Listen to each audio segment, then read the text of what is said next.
ಪ್ರೌರಜಂತಮಪೇತಮಪೇತಕೃತ್ಯಂ ದ್ವೈಪಾಯನೋ ವಿರಹಕಾತರ ಆಜುಹಾವ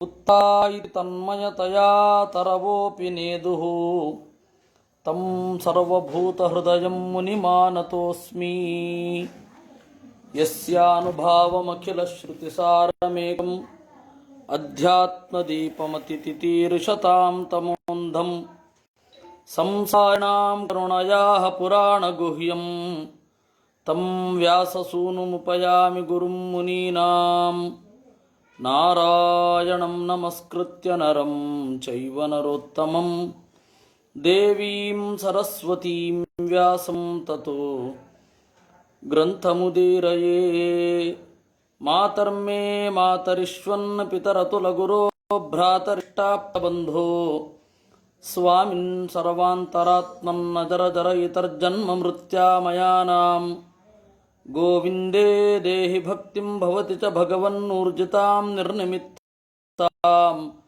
ನಿರ್ವ್ಯಾಜಾಂ ನಿಶ್ಚಾಂ ಸದ್ಗುಣಗಣ ಬೃಹತೀಂ ಶಾಶ್ವತೀಂ ಆಶುದೇವಾ. ಮೇರು ಪರ್ವತದ ಅವಷ್ಟಂಭಗಿರಿಗಳು ಅಂದರೆ ಅದಕ್ಕೆ ಸಪೋರ್ಟಿವ್ ಆಗಿರುವಂತಹ ಗಿರಿಗಳು, ಅದನ್ನು ನಾವು ನೋಡಿದೆವು. ಮಂದರ, ಮೇರುಮಂದರ, ಸುಪಾರ್ಶ್ವ, ಕುಮುದ ಅಂತ. ಚತುರ್ಷು ಏತೇಷು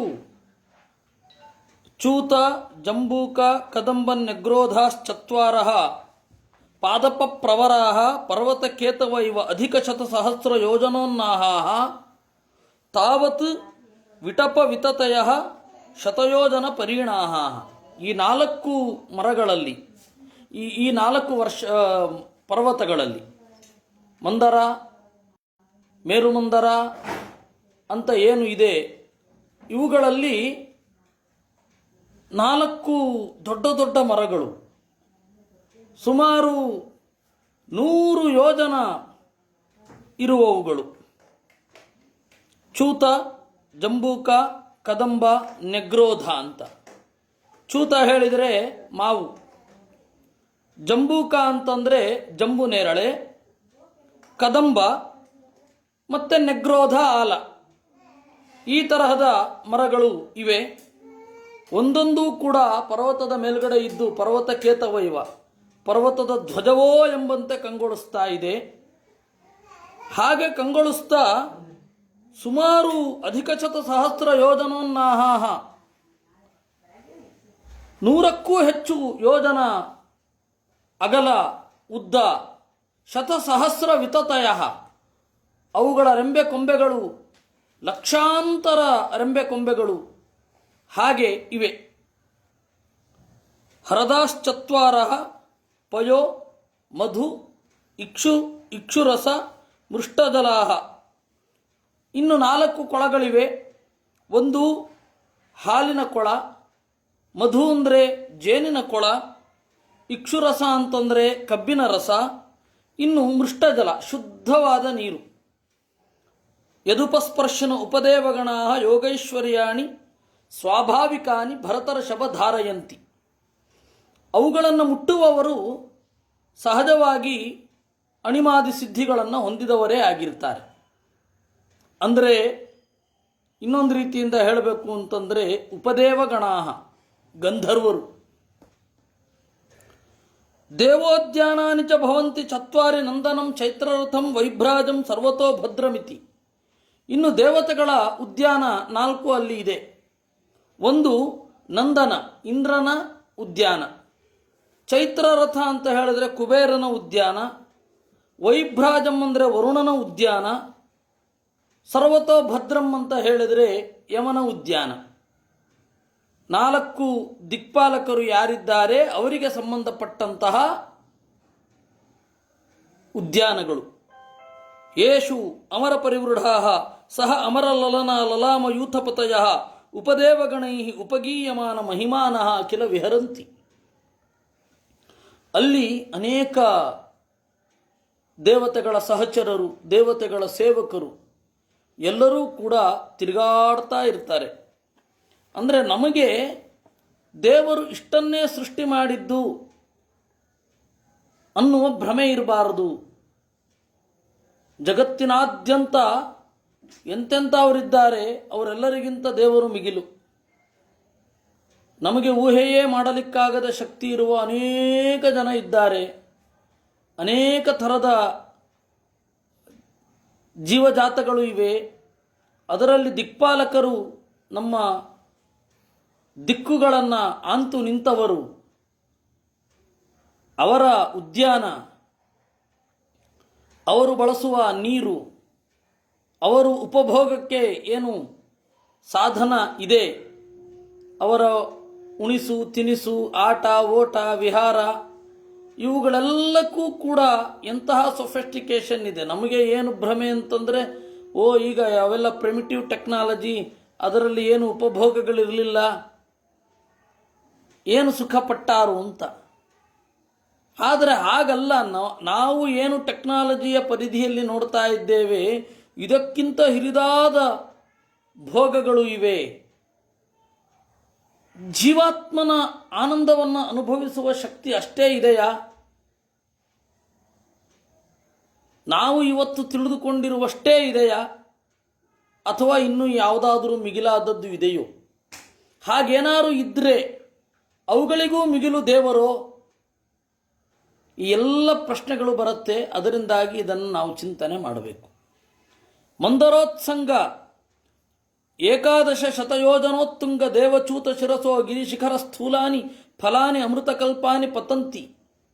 ಮಂದರ ಪರ್ವತದ ಮೇಲ್ಗಡೆ ಇರುವ 11,000 ಯೋಜನೆ ಇರುವ ಆ ಪರ್ವತದಿಂದ ಗಿರಿಶಿಖರ ಸ್ಥೂಲಾನಿ, ಬಹಳ ದೊಡ್ಡ ಬೆಟ್ಟದಂತಹ ಒಂದು ಬೆಟ್ಟದ ಕೋಡಗಲ್ಲಿನಂತಹ ಮಾವಿನ ಹಣ್ಣುಗಳು ಬೀಳುತ್ತವೆ. ತೇಷಾಂ ವಿಶೀರ್ಯಮಾಣಾನಾಂ ಅತಿ ಮಧುರ ಸುರಭಿ ಬಹಳಾರುಣ ರಸೋದೇನ ಅರುಣೋದಾನಾಮ ನದಿ ಮಂದರಗಿರಿ ಶಿಖರಾನ್ ನಿಪತಂತಿ ಪೂರ್ವೇಣ ಇಳಾವೃತಂ ಉಪಪ್ಲಾವಯತಿ. ಅದು ಒಡೆಯುತ್ತೆ. ಅದು ಒಡೆದು ಅಲ್ಲಿಂದ ಹರಿಯುವ ಮಾವಿನ ರಸ ನದಿಯಾಗಿ ಪರಿಣಮಿಸುತ್ತೆ. ಅದರ ಹೆಸರು ಅರುಣೋದ ಅಂತ. ನಮಗೆ ಏನು ಗೊತ್ತು ಅಂತಂದರೆ, ಬೆಟ್ಟದ ಯಾವುದೋ ತುದಿಯಿಂದ ಹುಟ್ಟುವ ನದಿಗಳು ಮಾತ್ರ ಗೊತ್ತು. ಇನ್ನೊಂದು ಗಮನಿಸಬೇಕಾದದ್ದೇನು ಅಂದರೆ, ಬೆಟ್ಟದ ತುದಿ ಅಲ್ಲದೆ ಸರಯೂ ನದಿ ಇದೆಯಲ್ಲ, ಅದು ಮಾನಸ ಸರೋವರದಿಂದ ಹೊರಟ ನದಿ. ಸರಪ್ರವೃತ್ತ ಸರಯೂಹು ಅಂತ, ಸರೋವರದಿಂದ ಹೊರಟ ನದಿ ಅಂತ. ನಾವು ಇದನ್ನು ಯೋಚನೆಯೇ ಮಾಡಿರಲ್ಲ. ಸರೋವರದಿಂದ ಒಂದು ನದಿ ಹೊರಡ್ಲಿಕ್ಕೆ ಸಾಧ್ಯ ಇದೆಯೇ ಅಂದರೆ, ನಾವು ಎರಡೇ ತರಹ ನೋಡಿದ್ದು. ಒಂದು, ಬೆಟ್ಟದಿಂದ ಹುಟ್ಟುವಂತಹ ನದಿ. ಹೀಗಾಗಿ ಎಲ್ಲ ನದಿಗಳು ಪಾರ್ವತಿಯರೇ ನದಿಗಳು. ಒಂದು ನದಿ ನಮಗೆ ಎಕ್ಸೆಪ್ಷನ್ ಈಗ ಕಾಣ್ತಾ ಇರೋದು ಸರಯು. ಜಗತ್ತಿನಲ್ಲಿ ಇದೇ ನಿಯಮ, ಇದೇ ಅಪವಾದ ಅಲ್ಲ ಅಂತಾರೆ ಭಾಗವತದಲ್ಲಿ. ಇನ್ನೊಂದು ಕಡೆ ಉಂಟು, ಮಾವಿನ ಹಣ್ಣು ಬಿದ್ದದ್ದರಿಂದ ಹುಟ್ಟುವ ನದಿ ಒಂದುಂಟು, ಅದು ಅರುಣೋದ ಅಂತ. ಅಂದರೆ ನಾವು ನೋಡುವ ಜಗತ್ತಿನಲ್ಲಿ ನಿಯಮ ಅಪವಾದಗಳು ಬಹಳ ಸ್ವಲ್ಪವೇ ನಮಗೆ ತೋರ್ತಾ ಇರೋದು ಅನ್ನೋದು ನಮಗೆ ಬೇಕಾದದ್ದು. ಒಂದು ಎಕ್ಸೆಪ್ಷನ್ನು, ಒಂದು ರೂಲ್ ಅಲ್ವಾ? ಒಂದು ಅಪವಾದ, ಒಂದು ನಿಯಮ. ನೋಡಿ, ಈ ನಿಯಮ ಇದೆ, ಇದಕ್ಕೆ ಅಪವಾದ ಒಂದಿದೆ. ನಮಗಷ್ಟೇ ತೋರೋದು. ನಾವು ಕಾಣುವ ಅಪವಾದ, ನಿಯಮಾಪವಾದಗಳನ್ನೆಲ್ಲ ಮೀರಿ ಒಂದುಂಟು, ಅದು ಇದು. ಇದನ್ನು ನಾವು ಈ ಭೂಗೋಳ ಚಿಂತನೆಯಲ್ಲಿ ಕಾಣಬೇಕಾಗತ್ತೆ. ಅದು ಉತ್ತರೇಣ ಇಳಾವೃತಂ ಉಪಪ್ಲಾವಯತಿ. ಇಳಾವೃತದ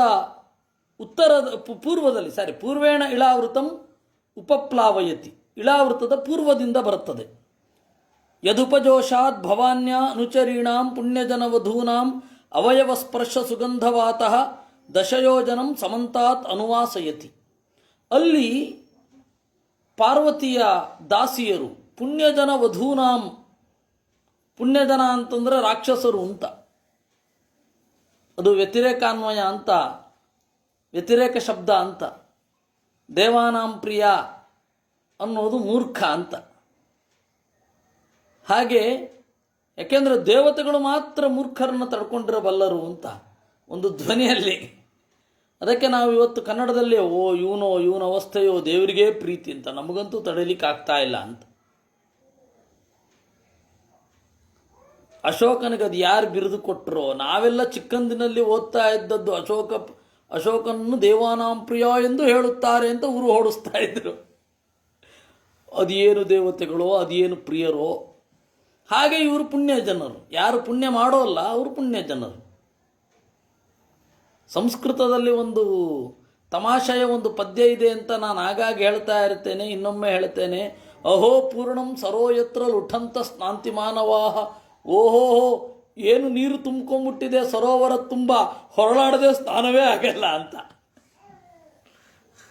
ಅದರ ಅಭಿಪ್ರಾಯ ನೀರು ಕಡಿಮೆ ಇದೆ ಅಂತ. ಅಲ್ಲಿ ಪೂರ್ಣಂ ಅನ್ನೋದಕ್ಕೆ ಪೂರ್ಣ ಅಲ್ಲ, ಅಲ್ಲಿ ಇರುವ ವ್ಯಂಗ್ಯವನ್ನು ನಾವು ಗಮನಿಸಬೇಕು.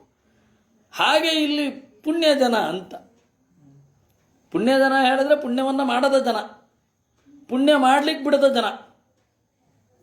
ನೀವೆಂಥ ಪುಣ್ಯ ಜನರಪ್ಪ ಅಂತ ಹೇಳಿ ಕೆಲವ್ರನ್ನ ಕುರಿತು ಹೇಳಬೇಕಿರುತ್ತೆ. ಆ ಪುಣ್ಯಜನ ವಧು ಯಾರಿದ್ದಾರೆ, ಅವರ ಅವಯವವನ್ನು ತಾಗಿ ಬಂದ ಗಾಳಿ ಅತ್ಯಂತ ಪರಿಮಳ ಭರಿತವಾಗಿ ಆ ಇಡೀ ಜಾಗವನ್ನು ಕಂಪಿನಿಂದ ತುಂಬಿಸುತ್ತೆ. ಏವಂ ಜಂಬೂಫಲಾನಾಂ ಅತ್ಯುಚ್ಚ ನಿಪಾತ ವಿಶೀರ್ಣಾನಾಂ ಅನಸ್ಥಿಪ್ರಾಯಾಣಾಂ ಇಭಕಾಯ ನಿಭಾನಾಂ ರಸೇನ ಜಂಬೂನಾಮ ನದಿ ಮೇರು ಮಂದರ ಶಿಖರಾತ್ ಅಯುಚಯೋಜನಾತ್ ಅವನಿತಳೆ ನಿಪತಂತಿ ದಕ್ಷಿಣೇನ ಆತ್ಮಾನಂ ಯಾವತ್ ಇಳಾವೃತ ಮುಪಸ್ಯಂದಯತಿ. ಆಮೇಲೆ ಇನ್ನೊಂದು, ಆ ದಕ್ಷಿಣ ದಿಕ್ಕಿಗೆ ಒಂದು ನದಿ ಉಂಟು, ಅದು ಜಂಬೂ ನದಿ ಅಂತ. ಆ ಜಂಬೂ ನದಿ ಏನಿದೆ, ಅದು ಜಂಬೂ ನೇರಳೆ ಹಣ್ಣು ಇದೆಯಲ್ಲ ಅದು ಬೀಳತ್ತೆ. ಅನಸ್ಥಿಪ್ರಾಯಾಣ ಹೇಳ್ತಾರೆ, ಬೀಜವೇ ಇರದೇ ಇರೋದು. ಈಗೆಲ್ಲ ನಾವಿಲ್ಲಿ ತಮಾಷೆ ಮಾಡೋದು, ಓಹ್ ಅವನಾ, ಒಳ್ಳೆ ಬುದ್ಧಿವಂತ ಮಾರರೆ, ಸೀಡ್ಲೆಸ್ ಕಡಲೆಕಾಯಿ ಇದ್ದ ಹಾಗೆ ಅಂತ. ಅಂದರೆ ಅಲ್ಲಿ ಅದೊಂದು ವ್ಯಂಗ್ಯ. ಆದರೆ ಇಲ್ಲಿ ಹಾಗಲ್ಲ. ಅನಸ್ಥಿಪ್ರಾಯಾಣ ಅಂತ ಬೀಜವೇ ಇರದ ಜಂಬುನೇರಳೆ ಇಭಕಾಯ ನಿಭಾನಾಂ, ಒಂದು ದೊಡ್ಡ ಆನೆಯಂತಹ ಜಂಬುನೇರಳೆ ಬಿದ್ದು ಅದರ ರಸ ಸೋರಿ ದಕ್ಷಿಣೇನ ಆತ್ಮಾನಂ ಯಾವದಿಳಾವೃತ ಉಪಸ್ಯಂದಯತಿ, ಇಳಾವೃತದ ದಕ್ಷಿಣಕ್ಕೆ ಹರಿಯುತ್ತೆ. ಅದನ್ನು ಸುತ್ತುವರೆದಿರುವ ದ್ವೀಪವನ್ನು ಜಂಬೂದ್ವೀಪ ಅಂತ ಕರೀತಾರೆ. ನಾವು ಇವತ್ತು ಜಂಬೂದ್ವೀಪೇ ಅಂತೇವೆ. ಭರತಖಂಡೇ ಇನ್ನು ಅರ್ಥ ಆಗಬೇಕಷ್ಟೆ. ಜಂಬೂದ್ವೀಪೇ ಭರತಖಂಡೇ.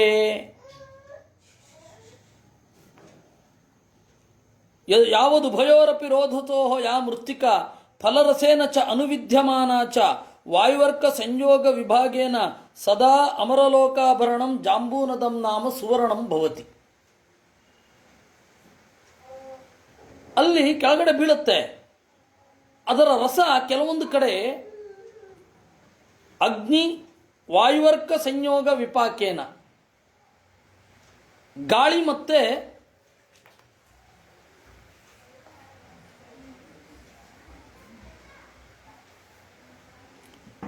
ಇದನ್ನು ಮೇಣದ ಬತ್ತಿಯನ್ನು ಹಚ್ಚಿ ವಾಯುವರ್ಕ ಸಂಯೋಗ ವಿಪಾಕೇನ, ಗಾಳಿ ಮತ್ತು ಅಗ್ನಿಯ ಸಂಯೋಗ ನಿಪಾತದಿಂದ ಏನಾಗತ್ತೆ, ಜಾಂಬೂನದ ಎನ್ನುವ ಚಿನ್ನ ಆಗತ್ತೆ. ಅದು ದೇವತೆಗಳ ಲೋಕದ ಆಭರಣ ಅಂತಾರೆ. ದೇವತೆಗಳ ಲೋಕದ ಆಭರಣ. ಆ ದೇವತೆಗಳ ಲೋಕದ ಆಭರಣವನ್ನು ಯಾಕೆ ಜಾಂಬೂನದ ಅಂತ ಕರೀತಾರೆ ಅನ್ನೋದು ನಮ್ಮ ಎಚ್ಚರ ಇರಬೇಕು. ನೋಡಿ, ಚಿನ್ನದಲ್ಲಿಯೂ ಕೂಡ ವ್ಯತ್ಯಾಸಗಳು ಉಂಟು. ಚಿನ್ನದಲ್ಲಿಯೂ ಕೂಡ ವ್ಯತ್ಯಾಸ ಉಂಟು. ಆ ಚಿನ್ನದಲ್ಲಿ ಈ ತರಹದ ವ್ಯತ್ಯಾಸಗಳು. ದೇವಲೋಕದ ಚಿನ್ನವನ್ನು ಜಾಂಬೂನದ ಅಂತ ಕರೀತಾರೆ. ಅದನ್ನು ಬೇರೆಯವರಿಗೆ ಹೇಳಲಿಕ್ಕಿಲ್ಲ. ಹಿರಣ್ಯ ಅಂತ ಹೇಳಿದ್ರೆ ಅದು ದೇವಲೋಕದ ಚಿನ್ನ. ಸುವರ್ಣ ಅಂತಂದರೆ ಮನುಷ್ಯರ ಲೋಕದ ಚಿನ್ನ. ಕಾರಣ ಏನು ಅಂದರೆ ಹಿರಣ್ಯ ಅಂದರೆ ಆನಂದವನ್ನು ಸುಖವನ್ನು ಕೊಡುವಂಥದ್ದು ಅಂತ. ನಾವು ಇಲ್ಲಿ ಹಾಕಿಕೊಳ್ಳುವ ಬಂಗಾರ ಅನ್ನೋದೇನಿದೆ ಅದು ಸುಖವನ್ನೇನು ಕೊಡೋದಿಲ್ಲ. ಅದು ಪ್ರತ್ಯುತ ದುಃಖಕ್ಕೂ ಕಾರಣ ಆಗಿರಬಹುದು. ಅದಕ್ಕೆ ಸುವರ್ಣ ಅಷ್ಟೆ. ಒಳ್ಳೆ ಬಣ್ಣ, ಅದು ಏನೋ ಕಾಲಕ್ಕೆ ತೊಳಿತಾ ಇದ್ದರೆ, ಕಿಟ್ಟಗಳನ್ನೆಲ್ಲ ತೊಳಿತಾ ಇರಬೇಕು. ಆದರೆ ದೇವಲೋಕದ ಆಭರಣ ಹಾಗಲ್ಲ, ಜಾಂಬೂನದ ಅಂತ. ಅದನ್ನು ಹೇಳುತ್ತೆ. ನಮಗೆ ಈ ಲೋಹಗಳಲ್ಲಿಯೂ ಇಷ್ಟೊಂದು ವ್ಯತ್ಯಾಸ ಇದೆ ಅಂತ ಗೊತ್ತಿಲ್ಲ. ನಮಗೆ ಭೂಮಿಯಲ್ಲಿ ಗಣಿಯಲ್ಲಿ ಸಿಗುವಂತಹ ಲೋಹವನ್ನು ತೆಗೆದು ಅದನ್ನು ಶುದ್ಧ ಮಾಡಿ ಆಮೇಲೆ ಅದನ್ನು ತೊಟ್ಕೊಳ್ಳೋದು. ಇದು ಹಾಗಿಲ್ವೇ ಇಲ್ಲ. ದೇವಲೋಕದ್ದು ಅಲ್ಲೇ ನದಿಯಲ್ಲಿ ಸಿಗತ್ತೆ ಅಂತ. ಅಂದರೆ ಅದರ ಮಟ್ಟ ಏನು, ಅದರ ಅಲೌಕಿಕತೆ ಎಂಥದ್ದು. ಹೀಗೆ ಲೋಹ ನಾವು ನೋಡೋದು ಒಂದು ರೀತಿ, ನಾವು ಅನುಭವಿಸೋದು ಒಂದು ರೀತಿ, ಅದು ಬೇರೆ ಬೇರೆ ಲೋಕಗಳಲ್ಲಿ ಅದು ಸಿಗೋದೇ ಬೇರೆ ಬೇರೆ ರೀತಿ. ಆದರೆ ನಮಗೆ ಒಂದು ಭ್ರಮೆ ಏನು ಅಂತಂದರೆ, ನಾವು ಎಲ್ಲ ಚಿತ್ರಗಳನ್ನು ಮತ್ತು ಚಲನಚಿತ್ರಗಳನ್ನು, ಅನ್ಯಗ್ರಹ ಜೀವಿಗಳನ್ನು ತೋರಿಸ್ತೇವೆ. ಅಲ್ಲಿ ಅಪೂರ್ಣವಾಗಿಯೇ ತೋರಿಸೋದು. ಯಾಕಂದ್ರೆ ನಮಗೊಂದು ಭ್ರಮೆ, ನಾವೇ ಪೂರ್ಣವಾಗಿ ಬೆಳೆದವರು ಅಂತ. ಈ ತರಹ ಕೈ ಕಾಲು ಕಣ್ಣು ಮೂಗು ಇರೋರು ನಮಗೊಬ್ರಿಗೇನೆ. ಉಳಿದವರಿಗೆ ಅದೇನೋ ಆ್ಯಂಟನಾ ಥರ ಇರುತ್ತೆ, ಕಿವಿ ಇರಲ್ಲ, ಅವರಿಗೆ ಇನ್ನೇನೋ ಒಂದು ಇದಿರುತ್ತೆ, ಏನೋ ವಿಕೃತಾಕಾರ. ಅದು ಮನುಷ್ಯನ ಅಹಂಕಾರದ ಮಟ್ಟ. ಇನ್ನೆಲ್ಲರೂ ಅಬ್ನಾರ್ಮಲ್ ಅಂತ ತೋರಿಸುವುದು, ಇವರೊಬ್ಬರೇ ನಾರ್ಮಲ್ಲು ಅಂತ. ಆ ತರಹ ಎಷ್ಟು ಬಂದಿದೆ ಚಲಚಿತ್ರಗಳು. ಇದಕ್ಕೆ ಕಾರಣ ಏನು? ಅವರ ಆಭರಣ ಧರಿಸಲ್ವೇ? ಇದು ಈ ಬೇಸಿಕ್ ಕಲ್ಪನೆಯೂ ಇಲ್ಲದೆ ಈ ತರಹದ ನಮ್ಮದೇ ಆದ ಪೂರ್ವಗ್ರಹವನ್ನು ಅಲ್ಲಿ ತುರುಕಿ ತುಂಬಿ ಈ ತರಹ ಮಾಡ್ತಾ ಇದ್ದೇವೆ ನಾವು. ಯದುಹವಾವ ವಿಬುಧಾದಯ ಸಹಯುವತಿಭಿ ಕಟಕ ಮುಕುಟ ಕಟಿಸೂತ್ರಾದ್ಯಾಭರಣ ರೂಪೇಣ ಖಲು ಧಾರಯಂತಿ. ದೇವತೆಗಳು ತಮ್ಮ ಸ್ತ್ರೀಯರಿಂದ ಕೂಡಿಕೊಂಡು ಕಟಕ, ಬಳೆ ಮೊದಲಾದವುಗಳನ್ನು ಇಟ್ಟುಕೊಳ್ಳುತ್ತಾರೆ. ಕಟಿಸೂತ್ರ ಹೇಳಿದರೆ ಉಡಿದಾರ ಮೊದಲಾದ ಆಭರಣ ರೂಪಗಳಿಂದ.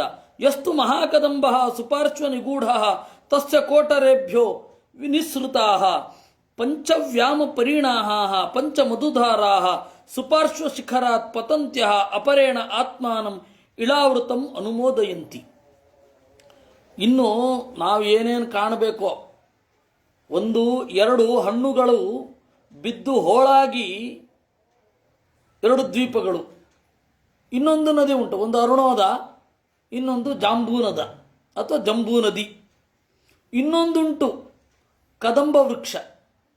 ಆ ಕದಂಬ ವೃಕ್ಷದ, ಇಲ್ಲಿ ಭೂಲೋಕದಲ್ಲಿರುವ ಕದಂಬ ವೃಕ್ಷದ ಪೊಟರೆಯಲ್ಲಿ ತುಂಬಿರುವಂತಹದ್ದನ್ನು ಕಾದಂಬರಿ ಅಂತ ಕರೀತಾರೆ. ಹೀಗಾಗಿ ಕಾದಂಬರಿ ಅಂದರೆ ಬೇಸಿಕಲಿ ಮದ್ಯ. ಆಮೇಲೆ ಇವರೇನು ಮಾಡಿದ್ರು, ಬಾಣಭಟ್ಟ ಕಾದಂಬರಿ ಅಂತ ಬರೋದು. ಅಲ್ಲಿ ಕಾದಂಬರಿ ಅಂತ ಹೇಳಿದ್ರೆ ನಾಯಕಿಯ ಹೆಸರು ಕಾದಂಬರಿ ಅಂತ. ಇಂಗ್ಲೀಷರೇನು ಮಾಡಿದ್ರು, ನಾವೆಲ್ ಅಂತಂದರು.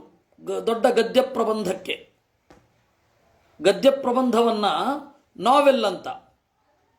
ಆ ನಾವೆಲ್ ಅಂತಂದರೆ ಎಂತ ಗೊತ್ತಾ, ಹೊಸದ್ದು ಅಂತ. ಅದು ಕಾದಂಬರಿ ಪ್ರಕಾರ ಹುಟ್ಟಿ ಇಂಗ್ಲೀಷರಲ್ಲಿ ಒಂದು 300 ವರ್ಷ ಆಗೋಯ್ತು. ಈಗಲೂ ಅದು ನಾವೆಲ್ಲೇ. ನಾವು ಯೋಚನೆ ಮಾಡಿದೆವು, ಏನು ಮಾಡೋದು, ಒಳ್ಳೆ ಹೆಸರು ಬೇಕಲ್ಲ, ಸರಿ ಬಾಣಭಟ್ಟನ ಕಾದಂಬರಿ ಇದೆ, ಕಾದಂಬರಿ ಇಳಿಸ್ಬೋಣ ಅಂತ. ಈ ಎಡೆಬಿಡಂಗಿಗಳಿಗೆ ಹೇಳಬೇಕು, ಕಾದಂಬರಿ ಅಂತ ನೀವು ಕರಿಬಾರದು ಇನ್ನು ಮೇಲೆ. ಯಾಕೆ ಅಂದರೆ ಅದು ಬಾಣಭಟ್ಟನ ಸಂಸ್ಕೃತ ಗದ್ಯ ಪ್ರಬಂಧದಿಂದ ಪ್ರಚೋದಿತವಾದದ್ದು ಅಂತ. ಇರಲಿ, ಹಿಂದಿಯಲ್ಲಿ ಉಪನ್ಯಾಸ ಅಂತಾರೆ, ಪ್ರೇಮ್ಚಂದ್ ಕಾ ಉಪನ್ಯಾಸ. ಉಪನ್ಯಾಸ ಅಂದರೆ ಅಲ್ಲಿ ಕಾದಂಬರಿ ಅಂತ. ಇರಲಿ, ಇದು ಕದಂಬ ವೃಕ್ಷದ ಪಠರಗಳಿಂದ ಹುಟ್ಟುವಂತಹ ನದಿ ಕಾದಂಬರಿ. ಪಂಚಮಧುಧಾರಾ, 5 ಆ ಮಧುವಿನ ಧಾರೆ, ಕದಂಬ ವೃಕ್ಷದ ರಸದ ಧಾರೆ, ಅದು ಇಳಾವೃತಕ್ಕೆ ಇನ್ನೊಂದು ಕಡೆಯಿಂದ ಸೇರತ್ತೆ. ಯಾಹಿ ಉಪಯುಂಜಾನಾನಾಂ ಮುಖ ನಿರ್ವಾಚಿತೋ ವಾಯು ಸಮಂತಾತ್ ಶತಯೋಜನಂ ಅನುವಾಸಯತಿ. ಅದನ್ನು ಬಳಸುವಾಗ ಸುಮಾರು 100 ಯೋಜನ ಅವರ ಮುಖದ ವಾಯು, ಅದನ್ನು ಕುಡಿದವರ, ಆ ನೀರನ್ನು ಕುಡಿದವರ ಮುಖದ ಗಾಳಿಯಿಂದ ಕಂಪು ತುಂಬತ್ತಂತೆ. ಅಂದರೆ ನಾವು ಬಳಸುವ ಕಾದಂಬರಿ ಬೇರೆ, ನಮ್ಮ ಮಧ್ಯ ಮುಖದ ಅದು ವಾಸನೆ, ಅದು ಕಂಪು ಬರಲಿಕ್ಕೆ ಸಾಧ್ಯ ಇಲ್ಲ. ಕಂಪು ಬರೋದು ಬೇರೆ, ಅದರಿಂದಾಗಿ ಅದು ದೇವಲೋಕದ ಒಂದು ಮಧುರಸ. ಏವಂ ಕುಮುದ ನಿರೂಢೋ ಯಶತಬಲಿಚೋ ನಾಮ ವಟಃ ತಸ್ಯ ಸ್ಕಂದೇಭ್ಯೋ ಅವಾಚೀನಾಃ ಪಯೋದಧಿಘೃತ ಮಧು ಗುಡಾನ್ನಾದ್ಯಂಬರ ಶಯ್ಯಾಸನಾಭರಣಾದಯ ಸರ್ವಕಾಮದುಗಾಹ ನದಾಹ ಕುಮುದಾಗ್ರಾತ್ ಪತಂತೆ ಉತ್ತರೇಣ ಇಳಾವೃತಂ ಉಪಯೋಜಯಂತಿ. ಇಳಾವೃತದ ಇನ್ನೊಂದು ಕಡೆಗೆ ಉತ್ತರಕ್ಕೆ ಇನ್ನೊಂದು ಉಂಟು, ಶತಬಲುಷ ಅಂತ ಒಂದು ದೊಡ್ಡ ವಟ. ವಟ ಅಂತಂದರೆ ಆಲ. ಆ ಆಲವನ್ನು ಇಟ್ಟುಕೊಂಡೇ ಅನೇಕ ಇದುಂಟು, ಏನು ಹೆಸರು, ಆಲೂರು, ಆಲ್ದೂರು, ಆಲದಹಳ್ಳಿ, ಹೊಳೆ ಪಕ್ಕ ಇದ್ದು ಆಲದ ಮರ ಇದ್ದು, ಆಲದ ಮರಗಳಿದ್ದು ಆ ಊರು ಹೊಳೆ ಆಲೂರು. ವಟಪುರ, ಆ ವಟಪುರವೇ ಜನರ ಬಾಯಲ್ಲಿ ಬಸರೂರು. ಹೀಗೆಲ್ಲ ಆಗ್ತಾ ಹೋಯ್ತದು. ಇರಲಿ, ಆ ವಟ ಇದೆಯಲ್ಲ, ಇಲ್ಲಿರುವ ವಟ, ಅದಕ್ಕೆ ಶತಬಲುಷ ಅಂತ. ವಲ್ಷ ಅಂತಂದರೆ ತೊಗಟೆ, ಶತಬಲುಷ ಅಂದರೆ 100 ತೊಗಟೆಗಳಿರುವಂತಹ ಒಂದು ಮರ. ಈ 100 ತೊಗಟೆಗಳಿರುವಂತಹ ಮರ ಇದೆಯಲ್ಲ ನೋಡಿ, ಇವೆಲ್ಲ ಪ್ರಳಯ ಕಾಲಕ್ಕೆ ಯಾವುದೂ ಇರಲ್ಲ. ಈ ವಿಚಿತ್ರ, ಈ ವೈಚಿತ್ರ್ಯ, ಈ ವಿಚಿತ್ರವಾದ ಭೂಗೋಳ, ಈ ವಿಚಿತ್ರವಾದ ನದಿ, ಇದು ಯಾವುದು ಪ್ರಳಯ ಕಾಲಕ್ಕಿರಲ್ಲ. ಸೃಷ್ಟಿ ಕಾಲಕ್ಕೆ ಎಲ್ಲ ದೇವರು ಸೃಷ್ಟಿ ಮಾಡ್ತಾನೆ. ಈ 100 ತೊಗಟೆಗಳಿರುವ ಮರ ಏನಿದೆ, ಅದರ ಸ್ಕಂದೇಭ್ಯ ನೋಡಿ, ಮೊದಲು 2 ಹಣ್ಣುಗಳು ಹೋಳಾಗಿ ಬಿತ್ತು, ಆಮೇಲೆ ಇನ್ನೊಂದೇನಾಯಿತು, ಪೊಟರೆಯಿಂದ ಬಂತು. ಈಗ ಇದೊಂದು ನೋಡ್ತಾ ಇದ್ದೇವೆ, ಕೊಂಬೆಗಳಿಂದ ಬೀಳುವಂತಹ ನದಿ. ಅದು ಇದು ನದ, ಇದು ಸಾಮಾನ್ಯ ಅಲ್ಲ ಅಂತ ಹೇಳ್ತಾರೆ. ಬಹಳ ವಿಚಿತ್ರ, ಇದನ್ನು ನಾವು ಊಹಿಸ್ಕೊಳ್ಳಿಕ್ಕೆ ಕೂಡ ಸಾಧ್ಯ ಇಲ್ಲ. ಹಾಲು, ಮೊಸರು, ಆಮೇಲೆ ಮಧುಕುಲ್ಯ, ಮೊಸರು ಮತ್ತು ಜೇನುತುಪ್ಪ ಮಿಕ್ಸ್ ಆಗಿ ಬರುವಂಥದ್ದು, ಈ ತರಹ ಎಲ್ಲ ಗುಡಾನ್ನ, ಬೆಲ್ಲದ ಅನ್ನ ಹರಿಯುವಂತಹ ನದಿ ಎಲ್ಲವೂ ಇರುತ್ತೆ. ಅದನ್ನು ಬೇಕಾದ ಹಾಗೆ ಗಂಧರ್ವರು ಬಳಸಿಕೊಳ್ತಾರೆ. ಯಾನ್ ಉಪಯುಂಜಾನಾಂ ನ ಕದಾಚಿದಪಿ ಪ್ರಜಾನಾಂ ವಲೀಫಲಿತ ಕ್ಲಮಸ್ವೇದ ದೌರ್ಗಂಧ್ಯ ಜರಾಮಯ ಮೃತ್ಯು ಶೀತ ಉಷ್ಣ ವೈವರ್ಣ್ಯೋಪಸರ್ಗಾದಯ ಸ್ಥಾಪ ವಿಚೇತಾ ಭವಂತಿ. ಅದನ್ನು ಬಳಸುವವರಿಗೆ ಮನುಷ್ಯ ಕುಲದ ಯಾವುದೇ ದೌರ್ಬಲ್ಯಗಳು, ಮುಪ್ಪು, ಮುದಿತನ, ಕೆಟ್ಟ ವಾಸನೆ, ರೋಗ ಯಾವುದು ಬರಲ್ಲ. ಯಾವಜ್ಜೀವಂ ಸುಖಂ ನಿರತಿಶಯಮೇವ, ದೇವರು ಆ ಲೋಕವನ್ನು ಇರಗೊಟ್ಟಿರುವವರೆಗೆ ಅತಿಶಯವಾದ ಸುಖ. ಕುರಂಗ, ಕುರರ, ಕುಸುಂಭ, ವೈಕಂಕತ, ತ್ರಿಕೂಟ, ಶಿಶಿರ, ಪತಂಗ, ರುಚಕ, ನಿಷಧ, ಶಿತಿವಾತಸ, ಕಪಿಲ, ಶಂಖ, ವೈಡೂರ್ಯ, ಜಾರುಧಿ, ಹಂಸ, ಋಷಭ, ನೀರ, ನಾಗ, ಕಾಳಂಜನ, ನಾರದಾದಯ ಗಿರಯ ಮೇರೋ ಕರ್ಣಿಕಾಯಾ ಇವ ಕೇತರಭೂತಾ ಮೂಲದೇಚೆ ಪರಿತ ಉಪಕ್ಲುಪ್ತಾ. ಇನ್ನು ಅನೇಕ ಪುಟ್ಟ ಪುಟ್ಟ ಗುಡ್ಡಗಳು. ಆ ಗುಡ್ಡ ಅಂದರೆ ನಮ್ಮ ದೊಡ್ಡ ದೊಡ್ಡ ಬೆಟ್ಟವೇ, ದೊಡ್ಡ ದೊಡ್ಡ ಪರ್ವತವೇ. ಕುರಂಗ, ಕುರರ, ಕುಸುಂಭ, ವೈಕಂಕತ, ತ್ರಿಕೂಟ, ಶಿಶಿರ, ಪತಂಗ, ರುಚಕ, ನಿಷಧ ಮೊದಲಾದವುಗಳು. ಜಠರ ದೇವಕೂಟವು ಮೇರುಂ ಪೂರ್ವೇಣ ಅಷ್ಟಾದಶ ಸಹಸ್ರವು ಉದಗಾಯತೋ ದ್ವಿಸಹಸ್ರಂ ಪೃಥುತ್ತುಂಗವು ಭವತಃ. ಇನ್ನು ಮೇರು ಪರ್ವತದ ಪೂರ್ವದಲ್ಲಿ ಜಠರ ಮತ್ತು ದೇವಕೂಟ ಅಂತ ಹೇಳಿ ಎರಡು ಬೆಟ್ಟಗಳಿವೆ. ಏವಂ ಅಪರೇಣ ಪವನ ಪಾರಿಯಾತ್ರವು ದಕ್ಷಿಣೇನ, ದಕ್ಷಿಣದಲ್ಲಿ ಪವನ ಮತ್ತು ಪಾರಿಯಾತ್ರ ಅಂತನ್ನುವ ಬೆಟ್ಟಗಳುಂಟು.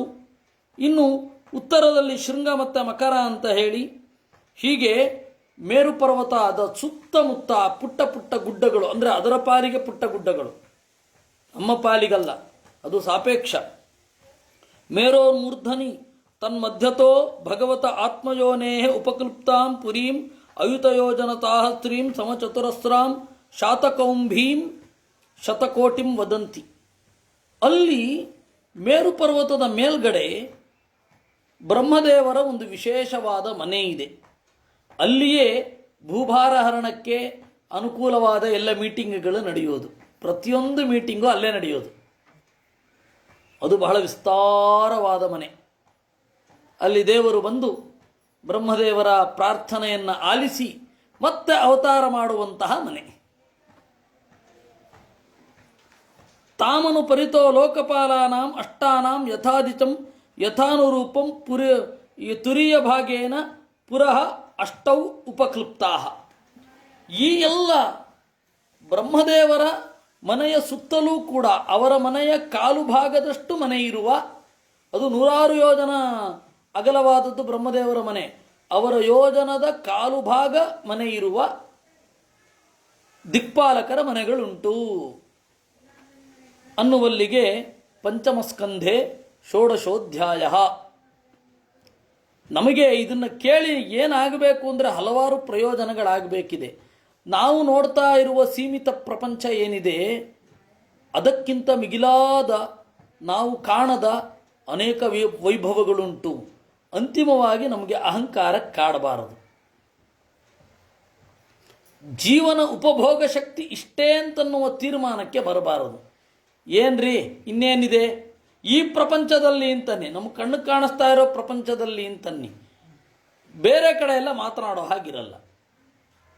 ಆದರೆ ಎಲ್ಲ ಕಡೆ ಕಾಮನ್ ಆಗಿರೋದೊಂದುಂಟು, ಭಗವಂತನ ಆಳ್ವಿಕೆ ಮತ್ತೆ ನಿಯಮ ಮತ್ತು ಅಪವಾದ. ಅದು ಹೀಗೇ ಇರಲ್ಲ, ಬೇರೆ ಬೇರೆ ಕಡೆ ಬೇರೆ ಬೇರೆ ತರಹ ಬೇರೆ ಬೇರೆ ರೀತಿಯಲ್ಲಿ ಇರ್ತದೆ. ಇದೆಲ್ಲ ನಾವು ತಿಳ್ಕೊಳ್ಬೇಕು. ಇದು ಬ್ರಹ್ಮದೇವರ ಮನೆ ಅನ್ನುವಲ್ಲಿಗೆ 16ನೇ ಅಧ್ಯಾಯ ಮುಗಿಯುತ್ತೆ.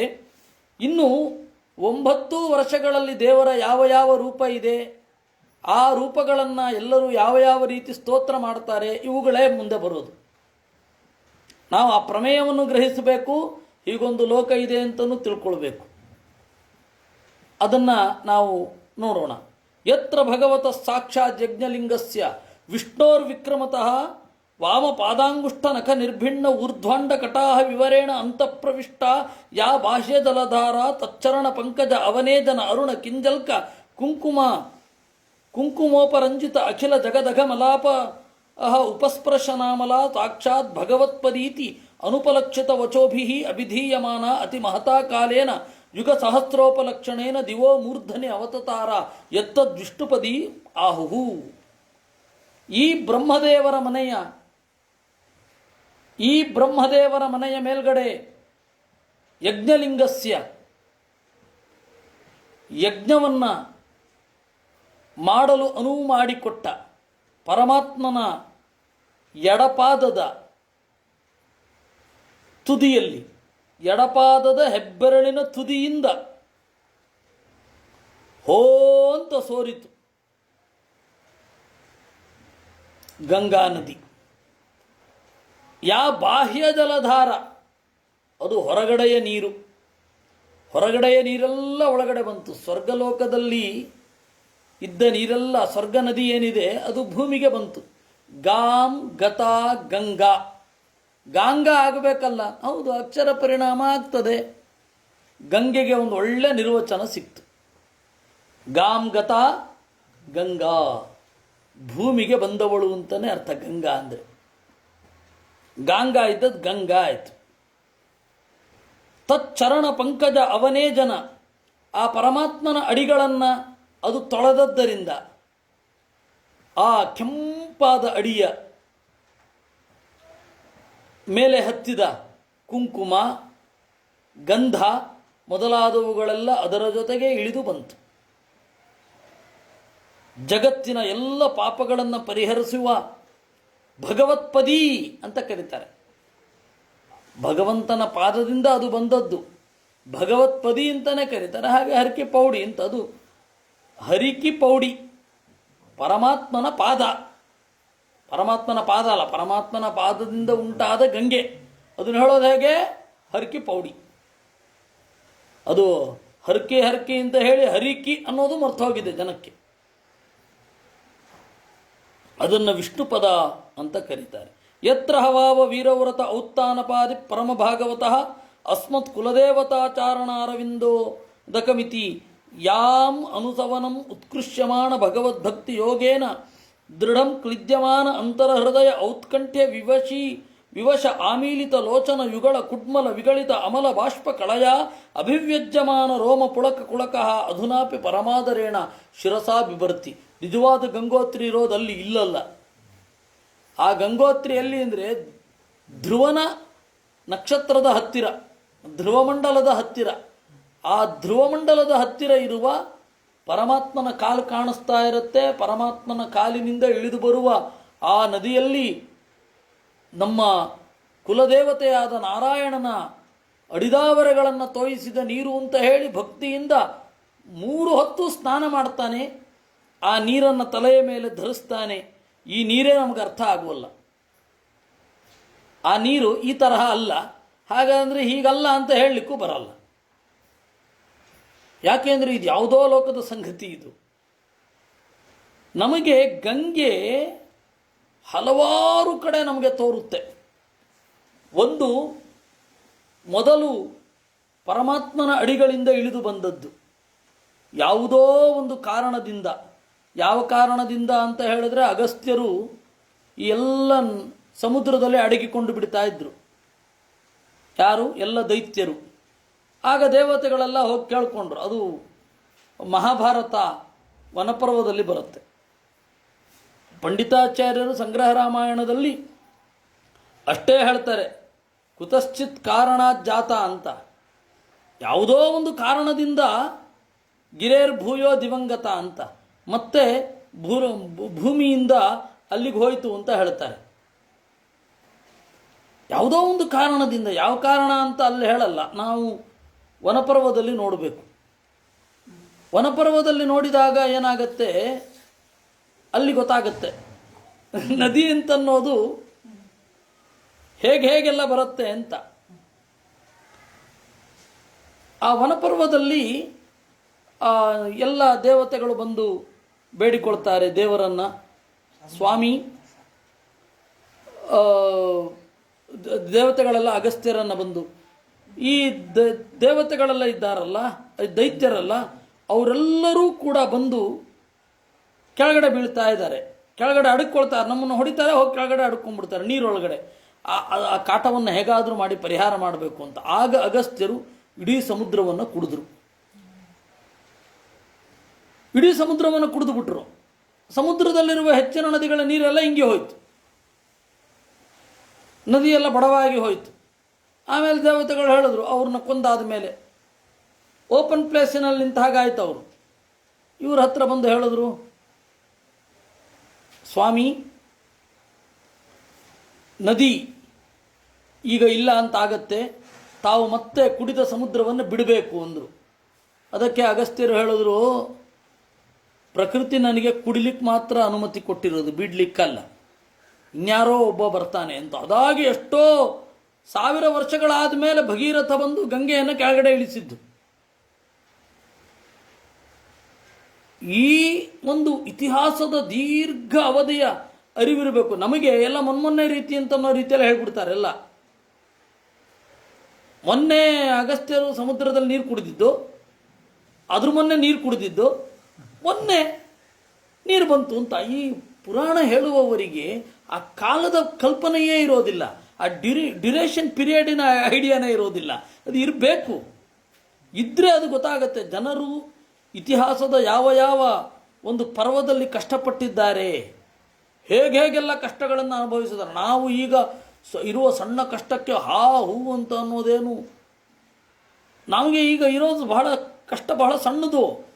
ಪ್ರಾಕೃತಿಕವಾಗಲಿ ಅಥವಾ ನಮ್ಮ ಬಾಳುವೆಯಿಂದಾಗಲಿ ಕಷ್ಟ ಬಹಳ ಸಣ್ಣದು. ಪೂರ್ವಜರೆಲ್ಲ ಎಂತೆಂಥ ಫೇಸ್ಗಳನ್ನೆಲ್ಲ ದಾಟಿ ಬಂದಿದ್ದಾರೆ ಗೊತ್ತೇನು.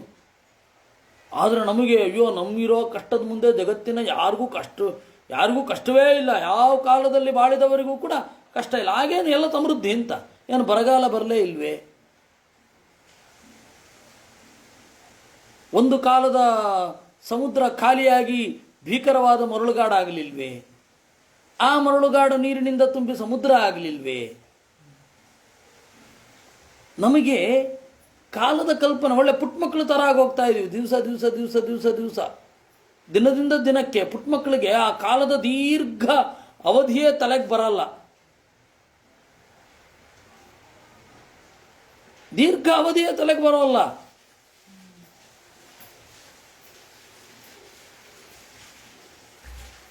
ತಮ್ಮ ಒಳಗಡೆ ಇರುವ ಅಂತರ್ಯಾಮಿಗೆ ನೀರಿನ ಅರ್ಪಣೆ ಏನಿದೆ ಅದೇ ಅವರ ಸಮುದ್ರ ಪಾನ.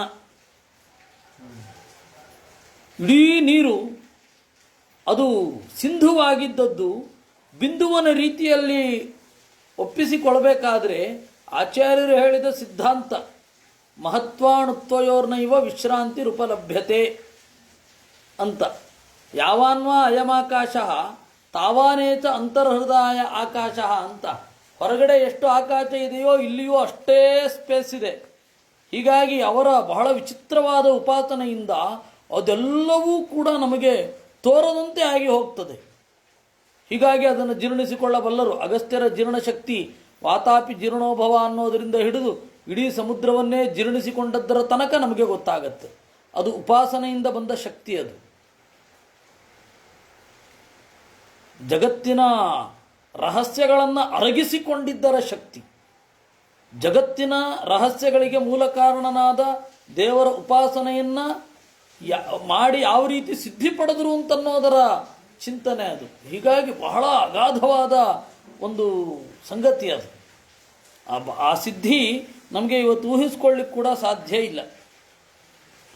ಹೀಗಾಗಿ ಆ ರೀತಿ ಅಲ್ಲೆಲ್ಲ ಕಡಿಮೆ ಆಯಿತು. ಮತ್ತೆ ನೀರು ಬಂತು ಭಗೀರಥನ ಕಾಲದಲ್ಲಿ. ಅದಕ್ಕಾಗಿ 60,000 ಜನ ಅವನು ಚಿಕ್ಕಪ್ಪಂದ್ರು ಸಾಯಬೇಕಾಯಿತು. ಒಂದು ಕಾಲದಲ್ಲಿ ಇಡೀ ದಂಡಕಾರಣ್ಯ, ಯಾವನೋ ದಂಡ ಅಂತನ್ನುವ ಒಬ್ಬ ಮುಠಾಳ ಶುಕ್ರಾಚಾರ್ಯರ ಮಗಳು ಅರುಷೆ ಅಂತನ್ನುವವಳನ್ನು ಅತ್ಯಾಚಾರ ಮಾಡಿದ. ಶುಕ್ರಾಚಾರ್ಯರಿಗೆ ಸಿಟ್ಟು ಬಂತು. ಇಡೀ ದಕ್ಷಿಣಾಪಥ ರಾಜ್ಯವೇ ನಾಶ ಆಗ ಹೋಗಲಿ ಶಾಪ ಕೊಟ್ಟರು. ದಂಡನಿಂದ ಉಂಟಾದ ಅರಣ್ಯ, ಅದರಿಂದ ದಂಡಕಾರಣ್ಯ ಅಂತ. ಅಲ್ಲಿ ಅರಸೊತ್ತಿಗೆಗಳು ಏನೂ ಇರಲಿಲ್ಲ ರಾಮನ ಕಾಲಕ್ಕೆ. ಬಂದು ಆ ದಂಡಕಾರಣ್ಯದಲ್ಲಿ ಖರ ದೂಚಣ ಅವರೆಲ್ಲ ಇರ್ತಾರೆ. ಜನಸ್ಥಾನ ಅಂತ, ಜನ ಇಲ್ಲದೆ ಇರುವ ಸ್ಥಾನ ಜನಸ್ಥಾನ.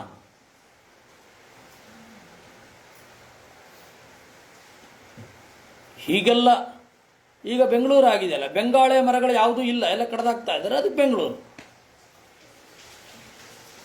ಇದೆಲ್ಲ ಇತಿಹಾಸದ ಏನೇನೆಲ್ಲ ನಾವು ದಾಟಿ ಬಂದಿದ್ದೇವೆ, ಅದು ನಮ್ಮ ಪುರಾಣವನ್ನು ನೀವು ನೋಡಿದರೆ ದಿಗ್ಭ್ರಾಂತಿ ಆಗುತ್ತೆ.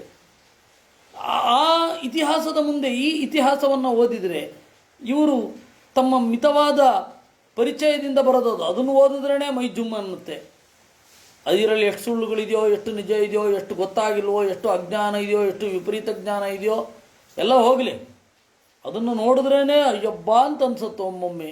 ಇನ್ನು ವೇದವ್ಯಾಸರು ಅಗಾಧವಾದ 3 ಕಾಲಗಳನ್ನು ನೋಡಿ ಬರದ ಇತಿಹಾಸ ಒಮ್ಮೆ ನೋಡಿದರೆ ಮೈ ಜುಮ್ಮನ್ನಲ್ಲೇನು. ಪುರಾಣಗಳನ್ನು ನೋಡಬೇಕಾದ್ರೆ ಇದು ದೀರ್ಘಕಾಲ ಲಕ್ಷಾಂತರ ವರ್ಷಗಳ ಅವಧಿಯಲ್ಲಿ ನಡೆದ ಇತಿಹಾಸವನ್ನು ನಮಗೆ ಕೊಡ್ತಾ ಇದ್ದಾರೆ ವೇದವ್ಯಾಸರು ಅಂತನ್ನುವ ಇರಬೇಕು.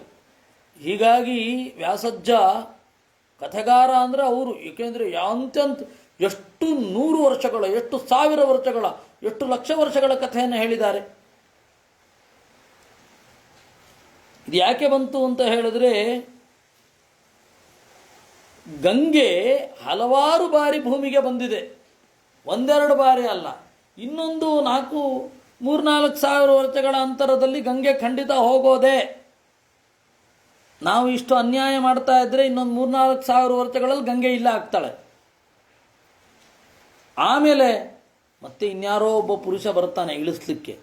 ಅದಕ್ಕೆ ನಾವು ಮುಂದಿನ ಕಥೆಯ ತನಕ ಕಾಯಬೇಕು. ವೇದವ್ಯಾಸರ ಕಥೆ ಮುಂದೆ ಹೇಗೆ ಬರುತ್ತೆ, ಹೇಗೆ ಗಂಗೆ ಇಳಿತಾನೆ ಅಂತ ನಮಗೆ ಗೊತ್ತಿಲ್ಲ. ನಮಗಿದು ಸಂಕ್ಷಿಪ್ತವಾಗಿದೆ. ಹೀಗಾಯಿತು ಗಂಗೆ. ಆಮೇಲೆ ಗಂಗೆ ಇಲ್ಲದ ಕಾಲದಲ್ಲಿ ಜನ ಎಷ್ಟು ಕಷ್ಟಪಟ್ಟರು, ಏನು ಪರಿತಾಪ ಪಟ್ಟರು. ಯಾಕೆಂದರೆ ಅವರ ಇಡೀ ಒಂದು ನದಿಯನ್ನು ಆಶ್ರಯಿಸಿಕೊಂಡು ಸದಾಚಾರ ಎಲ್ಲ ಇರುತ್ತೆ, ಅದೆಲ್ಲ ಬದಲಾಗಿ ಹೋಗುತ್ತಲ್ವ. ಆಗ ಧರ್ಮಶಾಸ್ತ್ರಗಳೆಲ್ಲ ತಿದ್ದುಪಡಿಗೊಳಗಾಗ್ತವೆ. ಏನೆಲ್ಲ ಆಗತ್ತೆ ರೀ. ಒಂದು ನದಿ ಇಂಗಿ ಹೋಗಿ ಇನ್ನೊಂದು ನದಿ ಬರಬೇಕು ಅಂದರೆ ಆ ಡ್ಯೂರೇಷನ್ ಪೀರಿಯಡಲ್ಲಿ, ಆ ನಡುವಿನ ಒಂದು ಅವಧಿಯಲ್ಲಿ ಏನೆಲ್ಲ ಆಗಿಬಿಡತ್ತೆ. ಒಂದು ಸಾಧಾರಣ ನದಿ, ಒಂದು ಪರ್ವತ ನಾಶ ಆಗಿ ಹುಟ್ಟುವ ತನಕ ಜನರು ಇಡೀ ಅಲ್ಲಿ ಭಾಷೆ, ಅಲ್ಲಿಯ ಜನಜೀವನ, ಅಲ್ಲಿಯ ನಡೆ, ಅಲ್ಲಿಯ ಪೂಜಾ ವಿಧಾನ ಎಲ್ಲ ಬದಲಾಗಿ ಹೋಗ್ತದೆ. ನಾವೇನು ಅಲ್ವೇ ಅಲ್ಲ. ಈ ಪ್ರಕೃತಿಯ ಬದಲಾವಣೆಯ ಮುಂದೆ ಹೂ ಆರ್ ವಿ? ಯಾರು ನಾವು? ಯಾರೂ ಅಲ್ಲ. ಈ ಪುರಾಣವನ್ನು ಓದಬೇಕಾದ್ರೆ ಆ ಕಲ್ಪನೆ ಇರಬೇಕು. ಹಾಗೆ ಇದ್ದಾಗ ಮನಸ್ಸು ಬಾಗತ್ತೆ, ಭಾರ ಆಗತ್ತೆ ಮನಸ್ಸು. ಓ ಇದು ಅಂತ ಅನ್ನಿಸುತ್ತೆ. ಇಲ್ಲದೆ ಹೋದಾಗ ಏನಿಲ್ಲ, ನೆನ್ನೆ ಮೊನ್ನೆ ಆಯಿತು ಅನ್ನೋ ಹಾಗೆ ಹೇಳಿಬಿಡ್ತಾರಲ್ಲ. ಯಾಕೆ ಬಂತು ಈ ವಿಷಯ ಅಂದರೆ, ಧ್ರುವ ಮಹಾರಾಜ ಬ್ರಹ್ಮದೇವರ ಮನೆಯ ಪಕ್ಕದಲ್ಲಿರುವ, ತನ್ನ ಲೋಕದ ಕಡೆಗೆ ಚಾಚಿಕೊಂಡಿರುವ ತ್ರಿವಿಕ್ರಮನ ಎಡಪಾದದ ಹೆಬ್ಬೆರಳಿನ ತುದಿ ಆ ಮೇಲ್ಗಡೆಯ ಕರ್ಪರಕ್ಕೆ ತಾಗಿ ಇಳಿದಾಗ ಆ ನೀರನ್ನು ಪ್ರತಿ ದಿವಸ ಸ್ನಾನ ಮಾಡ್ತಾನೆ. ಅದು ಅಲ್ಲೆಲ್ಲೋ ಇದೆ. ನಾವು ಈಗ ನೋಡ್ತಾ ಇರುವ ಗಂಗೆ ಇಲ್ಲಿ ಕಾಣಿಸ್ತಾ ಇರೋದು. ಆ ಗಂಗೆ ಇನ್ನೆಷ್ಟು ಪೀರಿರಬೇಡ. ತತ್ರ ಸಪ್ತರ್ಷಯ ತತ್ಪ್ರಭಾವಜ್ಞ ನನು ತಪಸ ಆತ್ಯಂತಿಕಿ ಸಿದ್ಧಿರೇತಾತ ಏತಾವತಿ ಇತಿ ಭಗವತಿ ಸರ್ವಾತ್ಮನಿ ವಾಸುದೇವೇ ಅನವರತ ಭಕ್ತಿಯೋಗ ಲಾಭೇನೈವ ಉಪೇಕ್ಷಿತ ಅನ್ಯಾರ್ಥ ಆತ್ಮಗತಯ ಮುಕ್ತಿಮಿವ ಆಗತಾಂ ಮುಮುಕ್ಷವಃ ಸಬಹುಮಾನಂ ಏನಾಂ ಅದ್ಯಾಪಿ ಜಟಾಜೂಟೈ ಉದ್ವಹಂತಿ. ಸಪ್ತ ಋಷಿಗಳು ಅಲ್ಲಿಯೇ ಇದ್ದಾರೆ. ಧ್ರುವ ನಕ್ಷತ್ರದ ಹತ್ತಿರದಲ್ಲಿಯೇ ಸಪ್ತ ಋಷಿಗಳಿದ್ದಾರೆ. ಆ ಸಪ್ತರ್ಷಿ ಮಂಡಲದಲ್ಲಿರುವವರೆಲ್ಲ ಧ್ರುವನನ್ನು ನೋಡಿ ಸಂತೋಷ ಪಡ್ತಾರೆ. ಪರಮಾತ್ಮನನ್ನು ಚೆನ್ನಾಗಿ ತಪಸ್ಸು ಮಾಡಿದರೆ ಎಂತಹ ಸಿದ್ಧಿ ಬರುತ್ತೆ ನೋಡಿ. ಸಿದ್ಧಿ ಏತಾವತಿ, ಪರಮಾತ್ಮನ ಭಕ್ತರ ಸಿದ್ಧಿ ಈ ಥರದ್ದು ಅಂತ ಹೇಳಿ ಬಹಳ ಸಂತೋಷದಿಂದ ಜಟಾಜೂಟೈ ಉದ್ವಹಂತಿ, ಅದನ್ನು ತಮ್ಮ ಜಟೆಯಲ್ಲಿ ಗಂಗೆಯನ್ನು ಧರಿಸ್ತಾರೆ. ತತಃ ಅನೇಕ ಸಹಸ್ರ ಕೋಟಿ ವಿಮಾನಾನೀಕ ಸಂಕುಲ ದೇವಯಾನೇನ ಅವತರಂತಿ ಇಂದುಮಂಡಲಂ ಆಪ್ಲಾವ್ಯ ಬ್ರಹ್ಮಸದನೇ ನಿಪತತಿ. ಹಾಗೆ ಅಲ್ಲೆಲ್ಲ ಸುತ್ತಿಕೊಂಡು ಕೆಳಗಡೆ ಲೋಕಕ್ಕೆ ಬರುತ್ತೆ. ತತ್ರ ಚತುರ್ಧ ಭಿದ್ಯಮಾನ ಚತುರ್ಭಿಃ ನಾಮಭಿಃ ಚತುರ್ದಿಶಂ ಅಭಿಸ್ಯಂದತಿ ನದನದೀಪತಿಮೇವ ಅಭಿನಿವಿಶತೆ ಸೀತಾ ಅಳಕನಂದ ಚಕ್ಷುಃ ಭದ್ರಾ ಇತಿ. ಇದು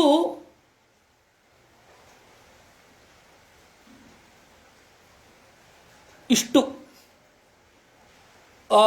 ನದಿ ಇಲ್ಲಿಗೆ ಬಂದ ಮೇಲೆ 4 ವಿಭಾಗ ಆಗುತ್ತೆ. ಸೀತಾ, ಅಳಕನಂದ, ಚಕ್ಷುಃ, ಭದ್ರಾ ಇತಿ.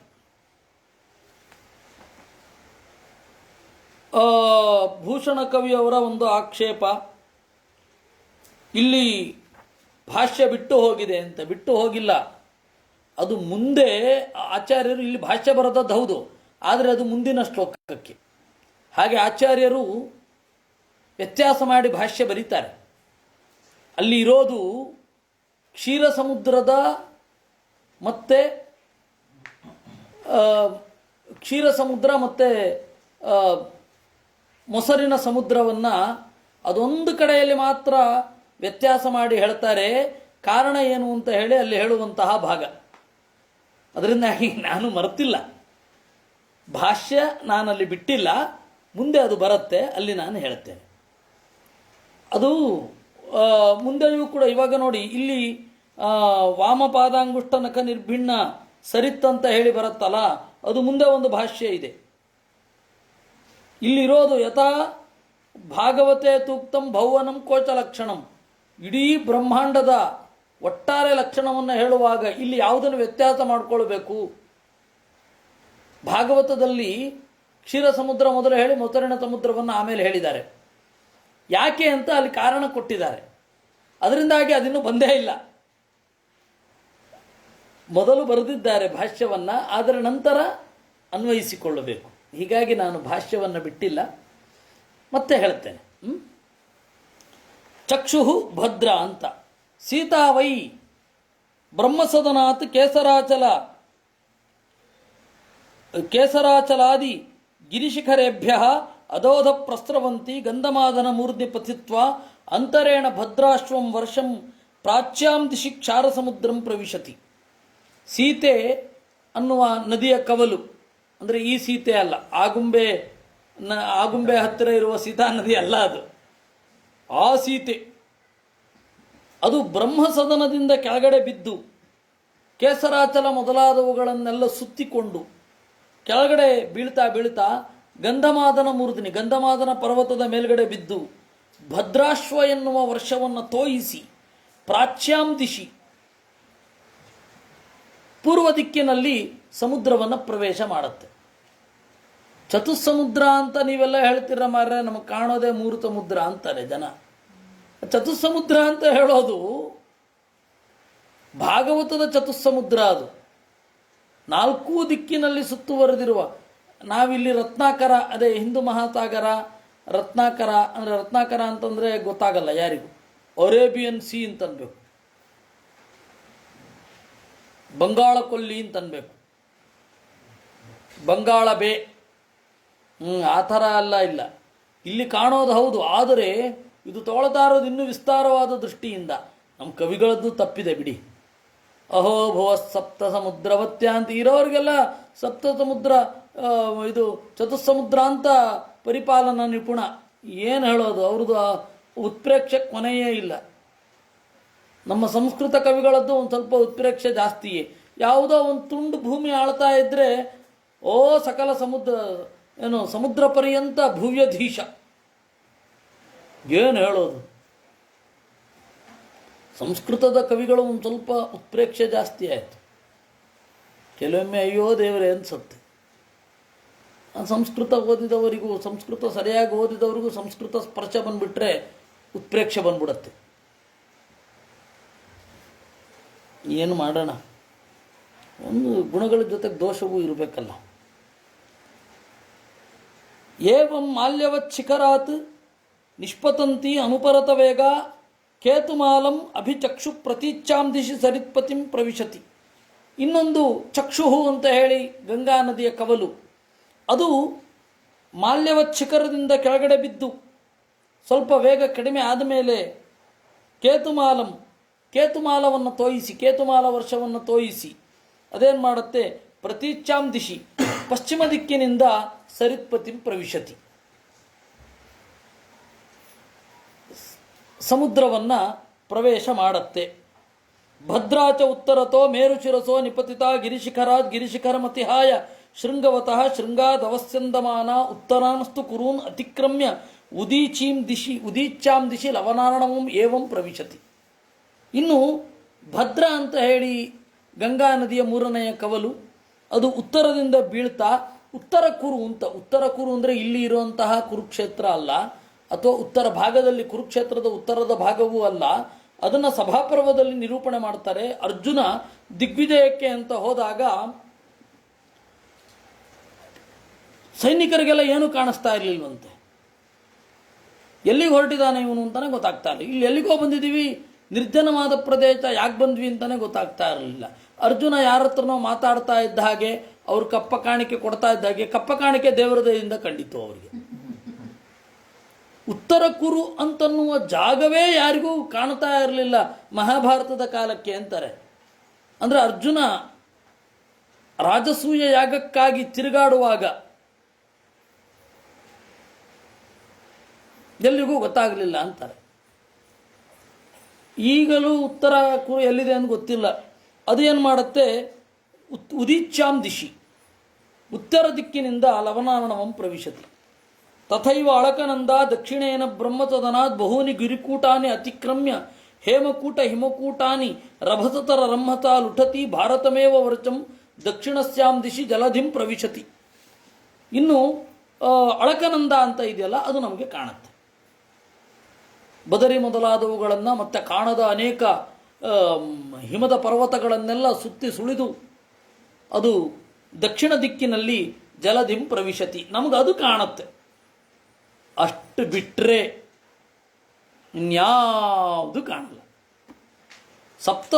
ಚತುಸ್ಸಮುದ್ರ ಅಂತ ಹೇಳಿದ್ರೆ ಹೀಗೆ 4 ಸಮುದ್ರಗಳು, ಚತುಸ್ಸಾಗರ ಪರ್ಯಂತಂ ಗೋಬ್ರಾಹ್ಮಣೇಭ್ಯ ಶುಭಂ ಭವತು ಅಂತ ನಾವು ನಮ್ಮ ಅಡ್ರೆಸ್ಸನ್ನು, ಮಾನಸಿಕ ಅಡ್ರೆಸ್ಸನ್ನು ಹೇಳ್ಕೊಳ್ಳೋದು. ಅಂಗೀರಸ, ಅಂಬರೀಷ, ಆ ತರಹ 3 ಋಷಿಗಳು, ತ್ರೈಋಷೇಯ ಅಥವಾ ಪಂಚಾಋಷೇಯ, ಒಂದು ಗೋತ್ರ, ಅಷ್ಟು ದೊಡ್ಡದಿದೆ ಪರಿವಾರ ಅಂತ. ನಮ್ಮ ಹಿತೈಷಿತ್ವ ಅಲ್ಲಿ ತನಕ ಇದೆ ಅಂತ. ಎಲ್ಲರಿಗೂ ಮಂಗಳ ಆಗಲಿ. ನಾನು ಯಾರು ಅಂದರೆ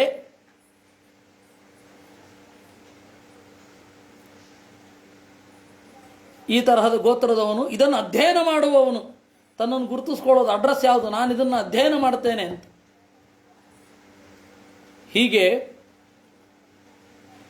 ಈ ಗಂಗಾ ನದಿಯ 4 ಕವಲುಗಳನ್ನು ಹೇಳೋದು. ಇನ್ನು ಬೇರೆ ನದ ಮತ್ತು ನದಿಗಳು ವರ್ಷಗಳಲ್ಲಿ ಇದೆ, ಅದನ್ನು ನಾವು ನಾಳೆ ನೋಡೋಣ ಅಂತ ಹೇಳ್ತಾ ಇವತ್ತಿನ ಚಿಂತನೆಯನ್ನು ಇಲ್ಲಿಗೆ ಮುಗಿಸ್ತಾ ಇದ್ದೇನೆ. 8 ರಿಂದ 8:30 ತನಕ ವಿರಾಟ ಪರ್ವ ಉಂಟು, 8:30 9 ತನಕ ಹರಿವಂಶ ಉಂಟು. ಕೃಷ್ಣಾರ್ಪಣಮಸ್ತು. ಇನ್ನು 10 ನಿಮಿಷ